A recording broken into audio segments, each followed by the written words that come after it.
শয়তান বলেছিল যে আল্লাহ আমি তোমার সমস্ত বান্দাগুলি দিয়ে জাহান্নাম ভরে দেব। আল্লাহ তখন ফেরেশতাদেরকে ডেকে বলছিলেন, ফেরেশতারা শয়তানে বললো কি শুনেছো? তোমরা যাও পৃথিবীতে, আমার বান্দারা শয়তানের ওয়াসওয়াসায় পড়ে যদি একটা গুনার নিয়ত করে, গুনাহটা করে নাই, গুনার নিয়ত করেছে, আমলনামায় একটা গুনাহ লিখে দিও। আমলনামায় কোনো গুনাহ লিখবা না। গুনার নিয়ত করেছে, গুনাহটা করে নাই, গুনাহ লিখবা না। যখন গুনাহটা করে ফেলবে তখন একটা গুনার জন্য একটা গুনাহই লিখো, আর যদি তওবা করে তা আমি মাফ করে দেব।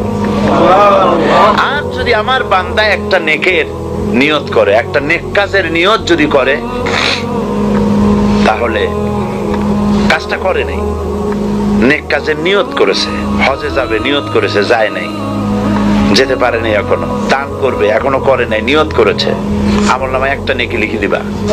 আর যখন নেকের কাজটা করা হবে তখন 10টা গ্রেস মার্ক লাগাই